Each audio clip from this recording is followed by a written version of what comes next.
All right, I'll introduce Eustace Mullins, We're on already, so just go ahead. Yes. the greatest icon of American patriotism of the last half of the 20th century.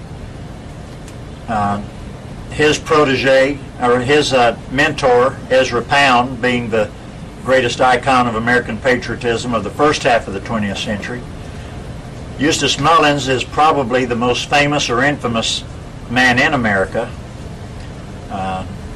Not by his name, although many people understand and know that Eustace Mullins is the greatest historian that we have today. And when I say historian, I'm talking about true history, not the propaganda that our news media and our secular historians have promoted. Eustace has been out of pocket for a few years, about 6 years now that you've been out of the loop. Since my trip to Jekyll Island. Since your trip to Jekyll Island. Do you want to tell us about your trip to Jekyll Island? Well, I went down to Jekyll Island to do some more research on my own, alone, and after a couple of days, I woke up down there. I was completely disoriented. I didn't know where I was.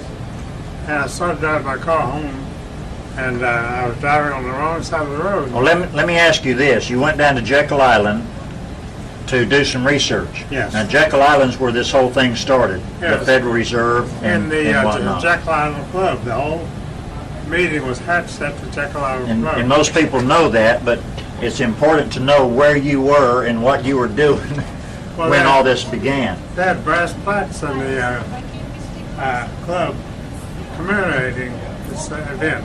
And another important ingredient here, a piece of the puzzle, whose room were you staying in by chance? I had called a travel agent in Atlanta, Georgia, to get a reservation, and she said, I'm going to upgrade your reservation from a room to a suite. And so when I got down there, she'd give me J.P. Morgan's tower room. The Jekyll Island, I was in the storage room by myself. So in the midst of your investigation, all of a sudden something happens to you. Something happened to my nervous system. I didn't know what I was doing. This is what everybody thinks was his alleged stroke, or the result of his alleged stroke. And you were you headed north home. Yes. I had 700 miles to go back to my home, and I in Stanton, drive Virginia. my car. And the state police and the deputy sheriffs were stopping me every half mile and testing me for everybody was calling in a drunk driver coming down on the wrong side of the road. Now they didn't stop. They stopped you and then let you go. They didn't incarcerate you or. No, because they tested me for alcohol, and I hadn't had a drink for 30 years. Now you were on the wrong side of the highway. Yeah. Coming into ongoing traffic. How many vehicles were you aware of that had to get out of the way? Oh, they were dodging me all the way. Big trucks coming head on at me. And 700 miles of this, and cops stopping you in each state along the way. And they never stopped me from driving at all, because they intended to get rid of me. And I made it through. I drove all the way home. Well, what was done, do you think, to you when you overnight in the bed to make you behave like that? Did they give you some kind of drug? They gave me some kind of drug that absolutely affected my whole nervous system. That's your thoughts. Yes. Either that or it's an incredible coincidence that it happened at Jekyll Island in J.P. Morgan's room, and you were in great health until that time. I was in perfect health. I was been working 15 hours a day for the last 10 years. That's when I wrote all my books. So now you have an alleged stroke, Yeah. which affected the right side of your body and not the left side. Well, the principal effect was in my speech. It knocked out my speech. I had no control over it. And I would search for a name, I couldn't think of it. Because the connecting tissues were all screwed up. Now, all those in your thinking processes have returned. So, Completed my memory, everything's back full force. but your bodily, your legs and your arms and whatnot, you still have. I can't depend on my legs. I can get up out of a chair and stand up, and I go backwards all the way. Your equilibrium is totally Yeah, I have no destroyed. control over that. Exactly how long ago did this happen? This was in 03, Oh, see. 2003. I see. It 6 just years happened. ago. Hmm. So, whether deliberate or by coincidence, if it's a coincidence, it's an incredible coincidence. If it's deliberate, there's no proof.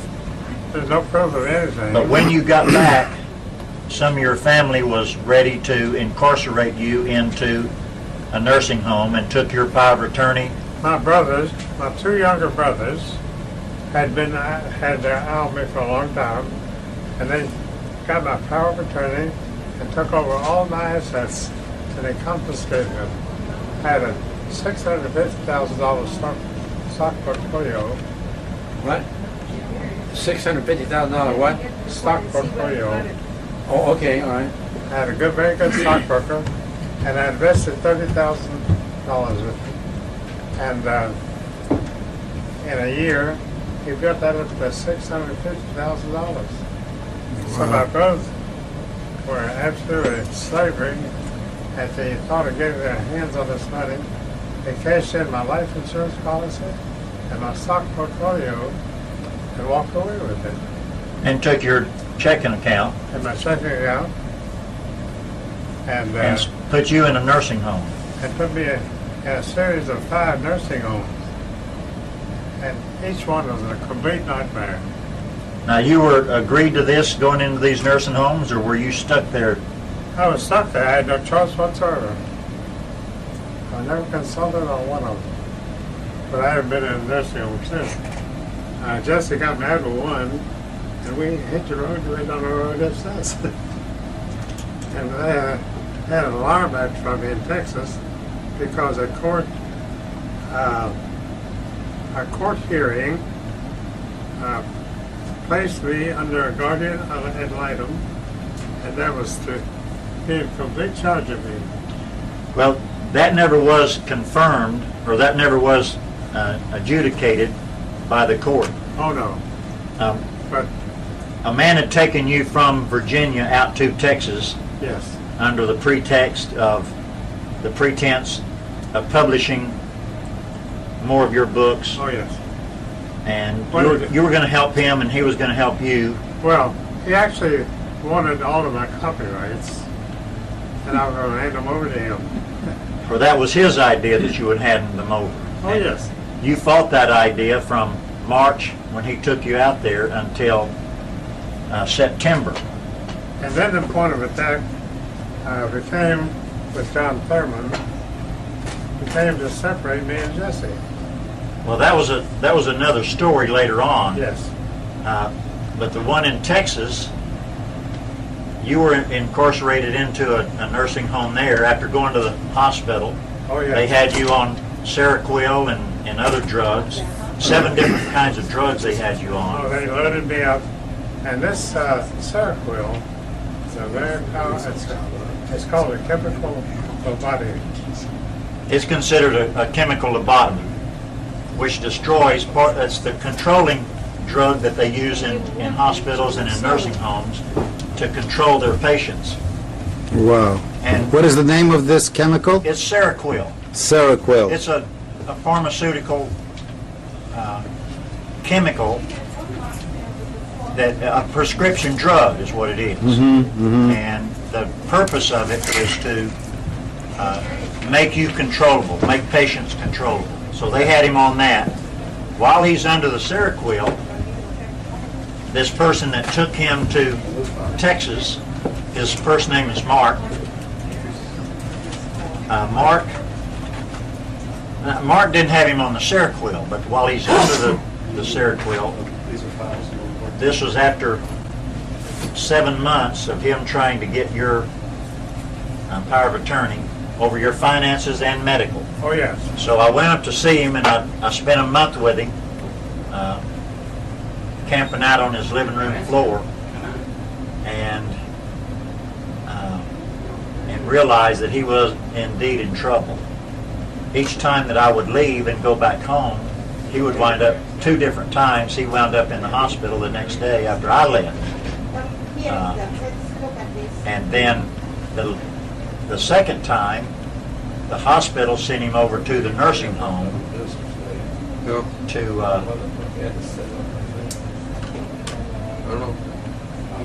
and incarcerated him there for 22 days.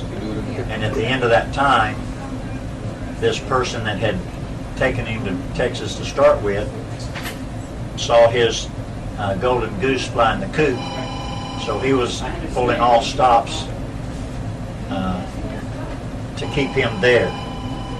So while he was under this drug, Seroquel, which is a dumbing down drug, a controlling drug.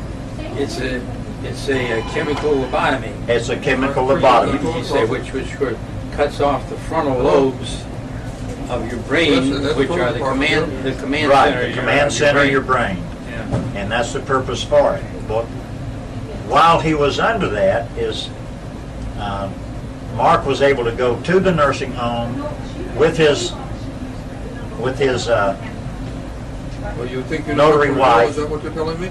And his daughter and son-in-law as witnesses, and got a power of attorney signed from him, which is illegitimate and has no bearing. He used that as the ruse to get him out of the nursing home. And he took him out, and unbeknownst to us, went to a Well, are they wrong? A or Mexican do you want to lawyer. know? Mexican lawyer. and got it done legally with the Mexicans' Well, notary. let me have you talk to the circulation Then they department. took those papers to court For a And- judge. before a judge, and the judge was Circulation line 2. along with the Circulation line 2. social worker in the state of Texas. And they were one day, from what we understand, they were one day from getting the guardianship ad item over him.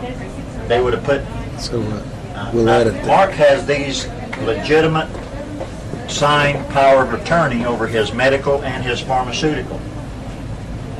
And was one day away from turning guardianship ad item over to the social worker of the state of Texas. Once they did that, they would incarcerate him into a Texas state nursing home out of this private nursing home. And what do you call the nursing homes? A mental institution. They're a mental institute. Once you're there, You can't get out. you can't get out. It's a Unless done your deal. guardian, That's a guardianship from you Yeah. from now on. Well, there's a second chemical that they use in the mental institutions. That is No one in Thorazine. circulation department. Thorazine. Thorazine is a very powerful chemical which affects the There's no nervous one in the system. circulation Well, department. I don't know that you were under that. I don't know either, but There were 6 other drugs, and I've got a list of all the drugs, and I don't remember that being Be sure to ask one for of the them. circulation department. But I know Seroquel Okay, thank you. was one of the main ingredients or drugs. Thorazine has been used for a long time in mental institutions to, But I don't know that. right, I don't know that that's what he was on. that's what he was Right. on. it's standard procedure, Thorazine. And I've seen on television, they do a wild patient, completely out of control. They give him a shot in the arm, and he falls up and goes to the floor, just like that.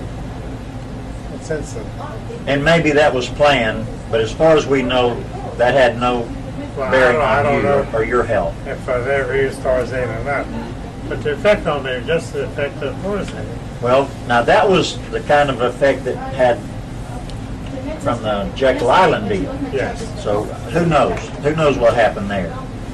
But anyway, Matt Mader, his grandnephew in Stuart Strath, Virginia, and I worked together with L.T. Patterson in Cincinnati, and I got him out of the nursing home. I was the legs and and the steer of the vehicle or the car that we left Texas with. I got him out of the nursing home. By their good graces, they let him go. The nursing home did. We left. So we were totally legal. We weren't doing anything illegal by the state of Texas or the federal governments.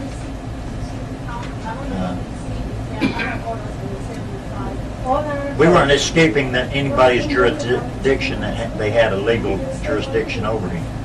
You're lucky that J. Edgar Hoover wasn't around. Yes, who claimed he was the most dangerous man in America. Well, Jeff Hoover, for all I know, was running the whole operation with Dale. Except Jay, yes. But anyway, we left there, came to Virginia, got everything redone with new power of attorneys, which his nephew has, which includes his copyrights on all of his books, which were the main thing that was in jeopardy, we feel. We came out to Virginia a month ago and went through your warehouses. You want to tell that story? Well, in the backs of these warehouses, we found all of our lost books, about 300 cases, mint condition. They were all there. That's the way the man had unloaded them. When I brought, Had Matt Mayer been in charge of these books? oh yeah, he delivered them. Yeah. Well, he had been in charge, but Eustace is the one that stored the books and then stored on top of the books many antique and There were Oriental rugs and a bunch of stuff. And the books, he had six warehouses, many storage warehouses, crammed full of stuff and the books underneath. So we came out, Matt and I went through all the warehouses. We consolidated 6 warehouses down to 2, and all we have in those 2 warehouses are his books, which include Secrets of the Federal Reserve, A Writ for Martyrs, Murder by Injection, Rape of Justice, Curse of Canaan, and the World Order. the biography of Taylor. And the biography of Ezra Pound, but we only had 2 cases of that, and so we've been treating them like gold, and they're, I think you got one of those. I actually printed that book in 59, and it sold out immediately. And a guy in L.A. plagiarized the book, and he printed 3,000 copies. Was that Morrison? Yeah, Bill Morrison. Yeah. Anger Press. I don't know. Is he still in jail? I don't know if he's in jail or dead or what, but he's a well-known book pirate. Oh, yeah. And other pirates have taken your books. Another man from California Oh, yes. They're all there. printed 1,000 of The Curse of Canaan. Oh, yes. That was a Dr. Spencer. Who? Dr. Fred Spencer I think I know of him. San Francisco.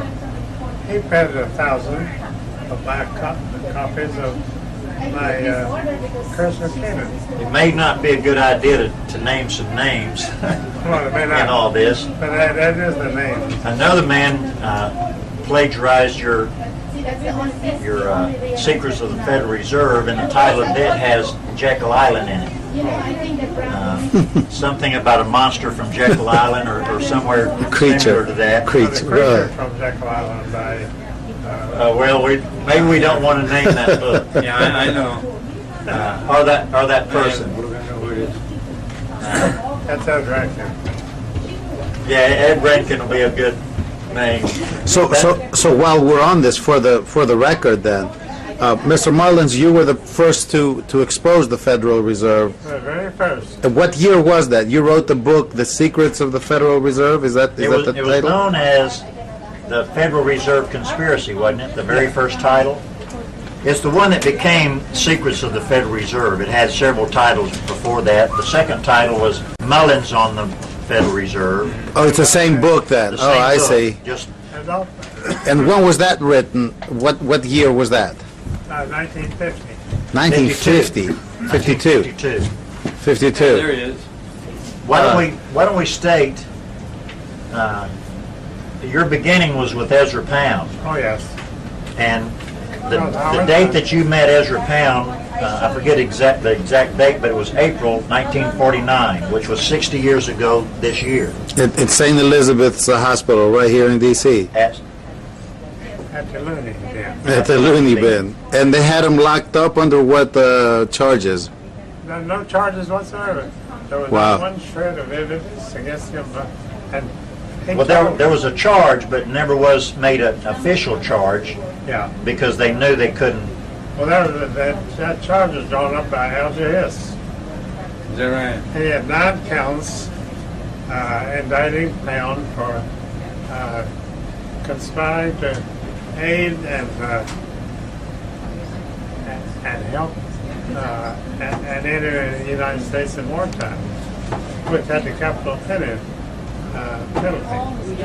So he was under sentence of death, but was never sentenced. He was never tried. And Ezra told me, he said, eventually, the Justice Department would withdraw all these charges. And I thought that was pure fantasy on his part. But it turned out to be true. Because I took a newspaper man, friend of mine, he was the editor of the Washington Post, Rex Herbert Lampton, and he was an old newspaper family.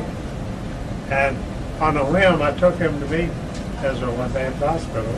Well, now, it's important to know where he was at this time when you took. He was a patient, a schizophrenic, confined at the hospital himself. Oh, he was? Okay. So he was a patient at St. Elizabeth's. And it was strictly forbidden for the patients to visit each other at the hospital. And St. Elizabeth's is a pretty big place. How far apart were they?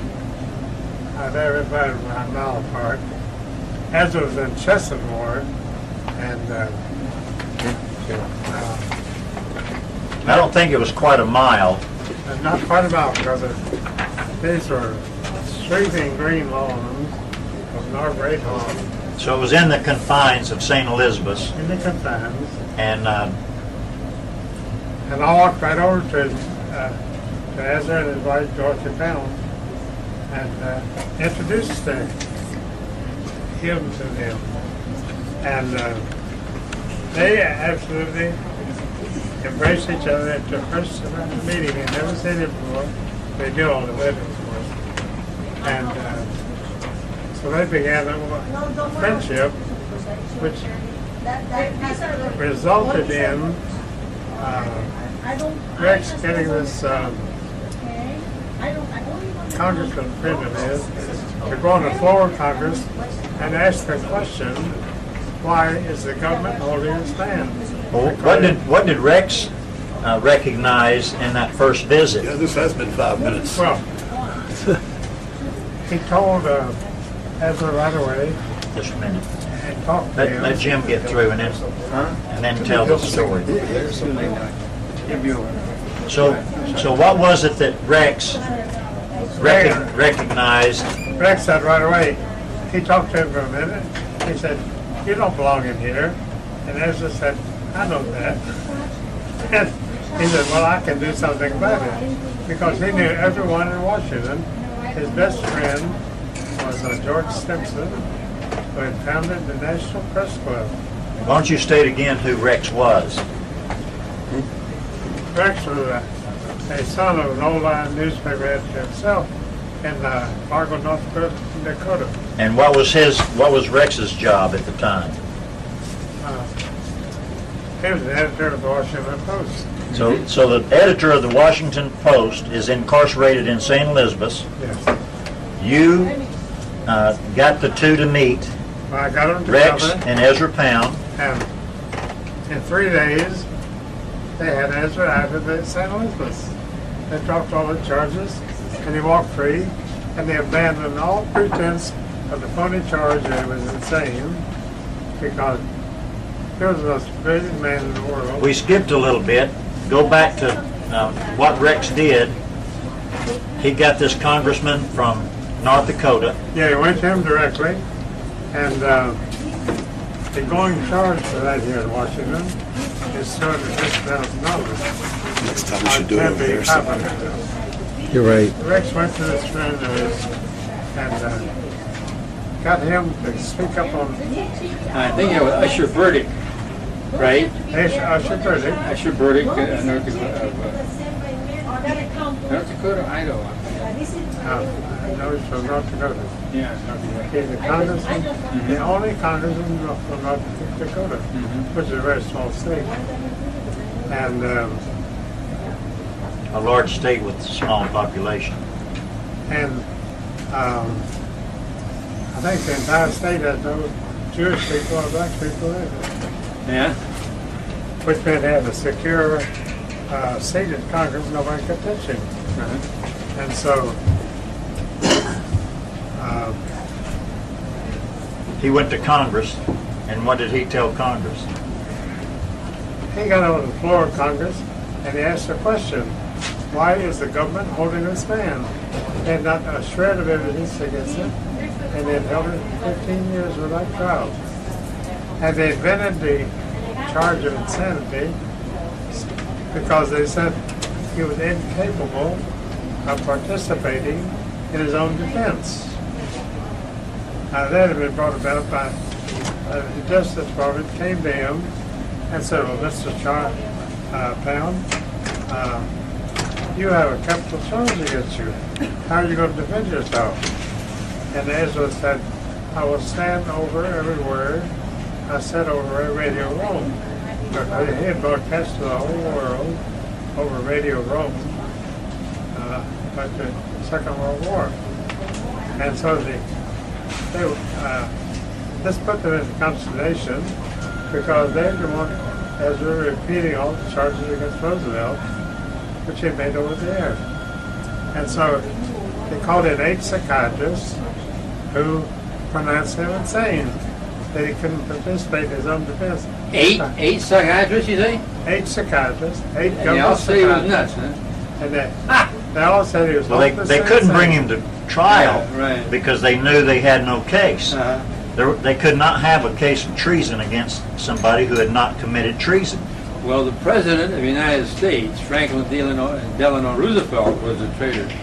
Well, all his life. Well, sure he was, he but was- by the time, see, they didn't gain Ezra Pound's capture until Franklin was dead. Franklin died in April of 45.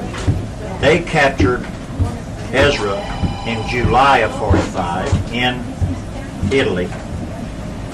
When they captured him, what did they do to him? Well, first of all, a team of communist assassins was sent out in Italy to capture Ezra and kill him, just as they killed Mussolini as their mistress in a car, shot it full of holes. And so here they're searching for Ezra, and Ezra's wandering around Italy and had no doubt. Of course, he must have known they were going to kill him because these people are all assassins. And they run just like the mafia. They have hit men. And so this communist team of assassins was looking for Ezra to assassinate him. And he evaded them. And he was initially captured by United States Army Patrol in Italy. Did Ezra recognize that Franklin Roosevelt was a communist himself under the guise of democracy? But he didn't know about Algiers. He didn't even know that Algiers had drawn up the charge against him. Right, but he knew Franklin Roosevelt, and he knew what his agenda was. Yes, because Franklin D. Roosevelt, as president, had 3 personal assistants, and they were Algiers and Harry Dexter White and Louis Rankin. And those were his handlers, just like Edward Mendel House had been Woodrow Wilson, and Alexander Hamilton was George Washington, and so forth. And all 3 of these assistants were lifelong KGB agents, and they reported directly to Stalin in Moscow.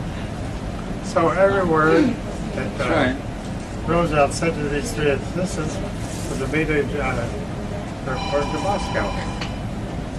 And so Can I get it was a the- miracle the- they survived this. Sure.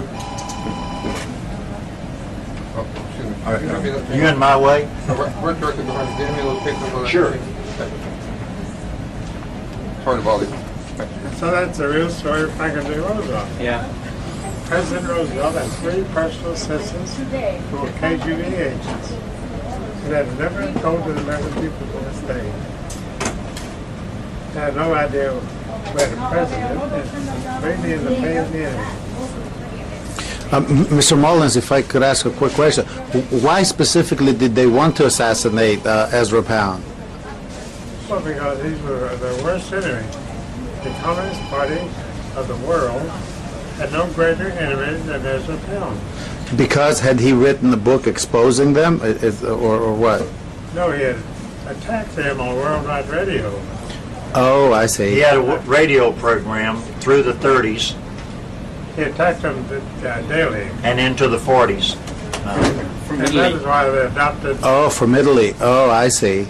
and that is why they adopted Stalin's favorite technique of leaving a mental patient. Out of nowhere, they get him on for charge of That's a good way to insanity. put it, yeah. Ezra Pound was an expatriate, born in Idaho, and because he was a poet, had gone to London and then Paris, and wound up in Italy, as many artists have done during that time. Well, he was a very celebrated poet. Yes, a very right. celebrated, the most And- celebrated poet of the 20th century. That's right. The liberals just loved him. As far as I am concerned, being a lowbrow, I couldn't even understand his poetry. Well, his poetry was in Chinese. Yeah, that's right. Not really the Chinese language, the Chinese ideograms. Yeah, So he didn't attract too many followers that's right. because they couldn't read a word. Yeah, you had to have a college education in Confucianism. to understand Yes, it. yes. How much more time you got in that thing? I got plenty of time, but maybe we need to be wrapping it up? Yeah.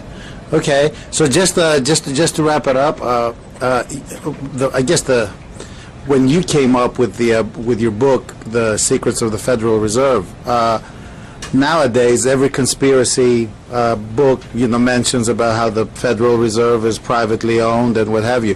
When you wrote the book, that was sort of like unheard of, right? You were the first one that brought that out to the forefront. When I went to the Library of Congress, they had no book on the Federal Reserve System. See, Ezra, Well, what prompted you to go to the Library of Congress? when I went to the hospital to visit Ezra, the first thing he asked me was, will you go to the Library of Congress and look up the Federal Reserve System? And you went the next day. And and I started. went the next day, and I went every day for the next 3 years.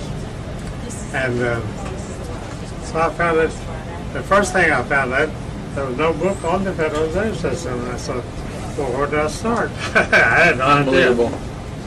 Well, those listening to this might be interested in knowing that Eustace is a speed reader and read 25 to 30 books a day.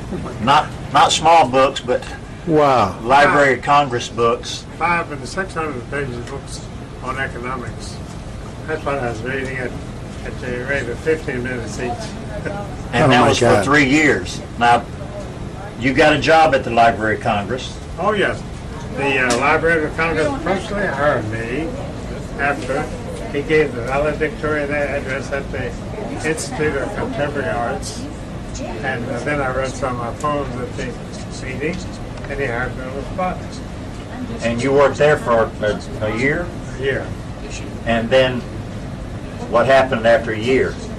At the end of the year, the Anti-Defamation League had already determined that I was the most dangerous enemy that they had. And J.P. Hoover labeled me that publicly, the most dangerous man in America. Which to the communists, I was the most Damn right you were. And so they laid on to me, and they've stopped attacking me ever since. So what did they do to you at the Library of Congress? They fired me on the spot. The only man in America, or the only person that's ever been fired from the Library of Congress for political reasons. Yeah, that's true. And only one of two. Who was the other person fired? Walt Whitman, he was a very famous poet. Walt Whitman was I fired didn't know Wow. that. from the Library of Congress. Only those two men. There was only two ever fired. Well, you're in good company. Yeah, just, He wasn't fired for the same reason you were. No, he was fired on his morals because Walt Whitman was homosexual. And what he liked was burly farm boys. So anyway, when they fired you at the Library of Congress, what'd you do? Well, I had no money. And no job. And at this time, you could only get a room on Capitol Hill for $1 a night. And where was I going to get $1 a night? So I was familiar with every nook and cranny of the Library of Congress. I had a snack permit that enabled me to go anywhere in the Library of Congress on my own initiative and free to go wherever I wanted. And one place that I wound up was a distant relative of mine named Catherine Sprague Coolidge. And Coolidge President Coolidge was one of her uncles. And so I found she built an auditorium on the ground floor of the Library of Congress, which had an apartment in it with a cot that you could lie on and a small bathroom where you could carry it and serve certain functions. So when they fired you from the Library of Congress, you just moved in. I moved in because I had an enormous apartment in one of the biggest buildings in Washington, entirely to myself. And you lived there for how long? I lived there for years. So you moved into the Library of Congress for a year, unbeknownst to the authorities, or I never told one person where I was. when they would lock up, they just locked you. You would disappear into your apartment below, and they would lock you in. Well, they ushered everybody out, and then they locked the doors. And so I walked out with them when they ushered us out, and I walked right back in. I went to my apartment. well, now I just want to point out that what year was that? 1950. Okay, now here it is 2009. So 59 years after that, we have legislation in Congress That's right. to investigate the Federal Reserve. Yeah, finally. One congressman is he's undoubtedly knowledgeable about your books, Eustace. Representative Ron Paul, Republican from Texas, has introduced this legislation, and now it has well over 200, I think 240 or something, co-sponsors to investigate the Federal Reserve. The Federal Reserve is going bananas all over this. Bernanke, the head of the Federal Reserve, is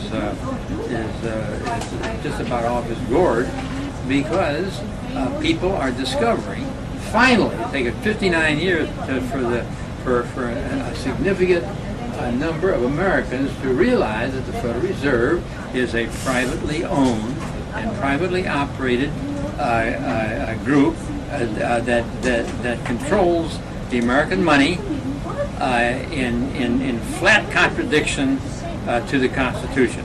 It's a criminal organization. Our money is issued criminally by international bankers. I defy anybody to say it's not true. Thanks to Eustace. Well, Eustace is the one that spilled the beans, so to speak, on the whole Federal Reserve and governmental system that we now have. But something that's important to understand is that nothing, absolutely nothing happens. Wasn't it Franklin Roosevelt that said that? Nothing happens except that it's planned by them. It's planned. It's planned. So what we don't understand is that even by their estimation, the Federal Reserve has come to the end of its road. That's the reason that they're planning to destroy their own system. Now, we say, why in the world would they do that? It's not that they're going to destroy the control that they have. But it's just like somebody going bankrupt. When you reorganize under a different name. Right. They're planning. It's their plan, which is why they have sponsored so many plagiarizations of his books. They were behind the John D. Rockefeller organization of the John Birch Society are the ones who sponsored this person that wrote the Monster of Jekyll Island, or a similar name. Right. It sold 2 million copies of his book, The Secrets of Federal Reserve. He printed 2 million copies. At $20 a copy is $40 million that they made off of his book. Well, why would they do that? Because they don't mind, the secret's out. They don't mind publicizing the fact that the secret is out. And the more things that you can get out there, the more you water down his writings or his studies, his books. Why would they sponsor his book under a different title and by a different so-called author? Because that's part of the plan. In my first edition of the Federal Reserve System in 1952, I said this is a political conspiracy. And I thought that was too strong, and I never heard one word from the Federal Reserve System. Nobody challenged you on that No, statement. indeed. And I started going to the Federal Reserve Building headquarters myself, and I talked to the people there, and they always talked to me. You're actually quite friendly, and they were friendly to you during all this time. Yeah, because they wanted to meet me to see where I was coming from. And I didn't tell them that you had sent me. Well, so what are they going to do? They're going to Do you agree that their aim is to internationalize American money? Absolutely. Put it on an international basis to ensnare us finally into a world system? Who was it responsible for allowing the Federal Reserve Act to be passed? Carter Glass, the Senator from Virginia, who was in the hands of Kudlow Company, the Rothschild banking organization. But they were the handlers of somebody in this nation that they put in as president. Woodrow Wilson was personally handled by Colonel Edward House. And who was Edward House? During the Civil War, which Abraham Lincoln had personally started by attacking the South with his armies, that cut off the cotton from the mills of England. And England was going bankrupt because they couldn't make any cloth. And so they had to get cotton to England. Well, Colonel House organized a blockade running organization out of the United States. And during the entire Civil War, Colonel House supervised the running of the blockade and furnishing Manchester mills with American cotton.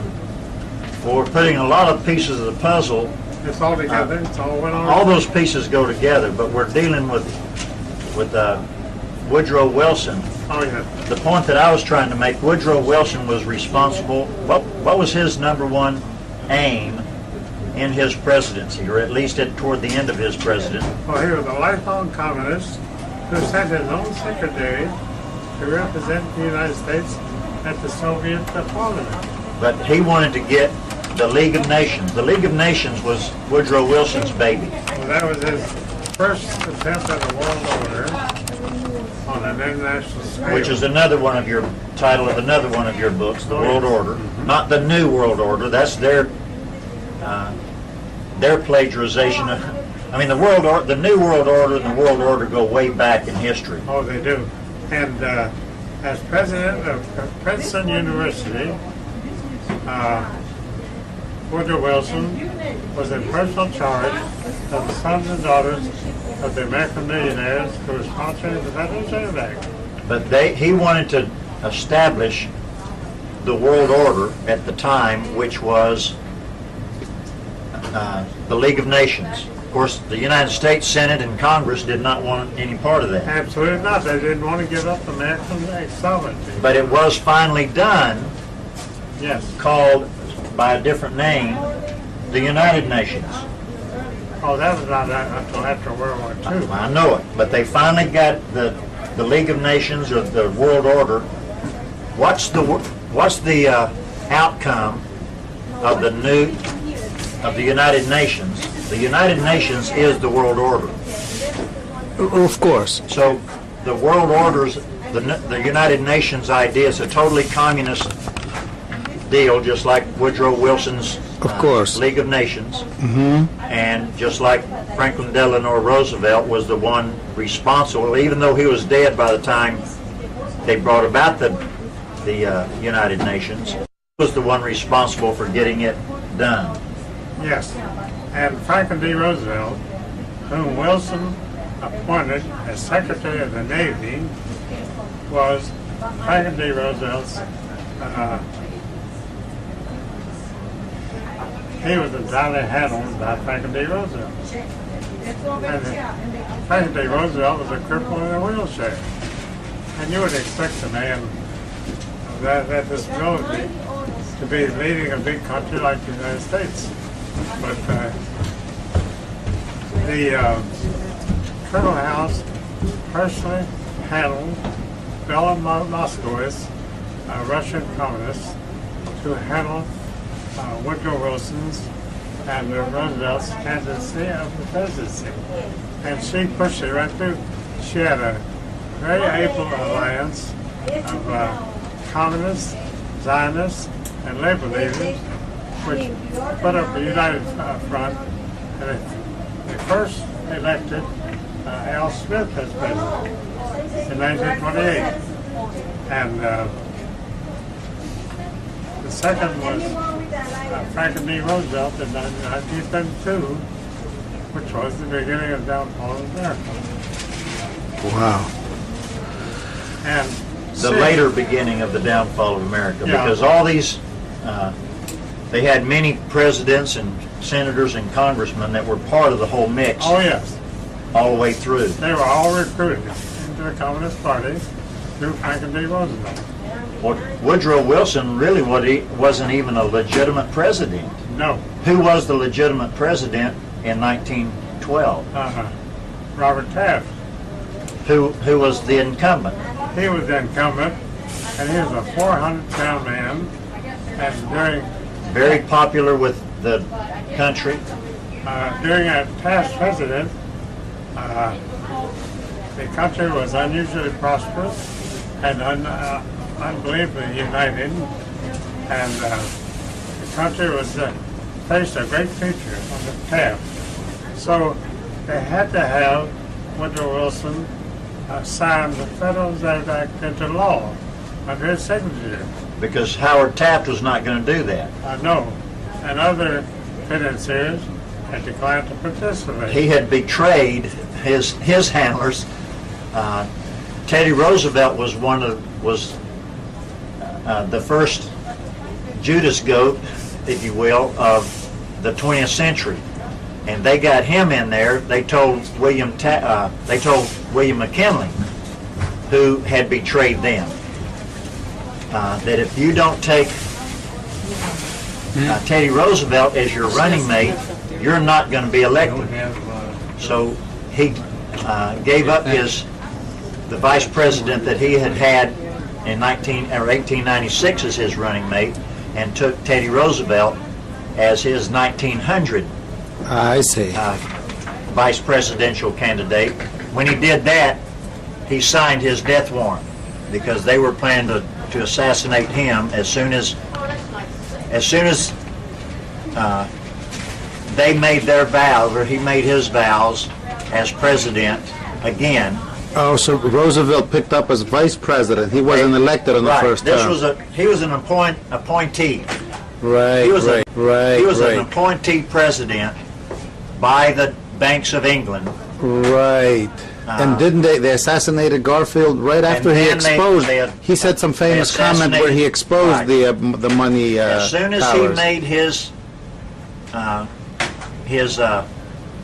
vow to the Constitution, Inauguration. his inauguration. As soon as he had his inauguration, that made Teddy Roosevelt legitimately in line. And as soon as, right after that, within Wow. a couple of months, wasn't it? In a couple of months. I've got a paper on the assassination of McKinley and exactly when it went. It was a couple of months after the inauguration. It was a planned thing all the way along the line to get Teddy Roosevelt, because Teddy Roosevelt was to bring about the 1907 bank Crisis. crisis. So all this all these this are- posturing by Teddy Right. Roosevelt Every going one of against these the things, monopolies and the you trust bet. buster, that was all bet. a fraud. That was all a front and a fraud, and to make it look like Teddy Roosevelt was really us when he was a Judas goat. Wow. And he was setting everything up for, they couldn't do things immediately. They couldn't bring all these things about immediately. It's a long, drawn-out process over many administrations and generations. It's a conspiracy. You have to put your agents in, you bring them in, and put them in positions of power. And the first thing Teddy Roosevelt did at the White House was to move into the White House George Perkins. And George Perkins was J.P. Morgan's personal assistant. So in other words, the White House had now become an agency of J.P. Morgan. So this was all orchestrated from the beginning, Wow. right down through the line. And this is history that nobody knows or understands, And I except, tell you history for the first time. and all this history came from the Library of Congress. Absolutely. Wow. It's all written down, it's all documented. Nobody can argue against it because this is documented history, not the propaganda that we hear Of course. from course. the History Channel or from the From the news. court historians. Right, or even from our educational. And I knew when I wrote the Federal Reserve conspiracy that this scam was so apparent to everybody that it couldn't last more than 25 years. And so Woodrow Wilson signed the Federal Reserve Act in 1913. Teddy Roosevelt was behind getting Howard Taft elected Yes. because he thought he was in his pocket and would go according to the handlers. There's always handlers of the Federal Reserve or the Bank of England, the first Bank of the United States, the second Bank of the United States, the third Bank of the United States called the Federal Reserve. They named it that because they couldn't name it the third Bank of the United States. Yes. Right, right. The coiner of the name of the Federal Reserve System was Paul Warburg, Right. the chief assistant to the Rothschild bankers. Of All course. done down in Jekyll Island, the famous Jekyll Island trip. And they Right. named it the Federal Reserve System because they wanted the American people to believe it was federal and it was a legitimate government operation. And that it had reserves. Right. So Howard Taft, a true patriot president, went against his handlers, and so they call Teddy Roosevelt, who is on in Africa, on safari in Africa for 3 years, and they called him and said, "You got to get back over here. Things aren't going like you. We need you back in charge." And So then he comes back he ran as an and independent, ran under the Bull Moose. the Bull Moose, and as an got Wilson independent elected to on the split the count. ticket. Right, right. It didn't work because Howard Taft still won. He was so popular, they couldn't elect Woodrow Wilson, whom everybody hated. Woodrow Wilson With the as a sideline, dour, the human organs are a small vegetarian. part of a larger had no conspiracy personal to feeling traffic in at human the body time. parts. He was not a speaker. Nobody liked Woodrow Wilson. He was a nobody. A larger He operation. was so This larger disliked operation that when is to he deal with signed the body Federal parts. Reserve Act into law in 1913, What are they? Between what had no are they- chance of getting it body through parts. Congress. And so they had to go to Overall Virginia conspiracy is part of and pick out Senator Carter Glass to shepherd the bill through Congress. So there was no federal thing. But let's look back at Woodrow Wilson. He wasn't despised and hated by everybody because somebody wanted him there. Oh, he was loved by the directors of the National City Bank, There you go. which happened One to second. be the Rothschild Bank in New York. Well, gentlemen, it's been a great interview. We could go on and on I for a know. long time.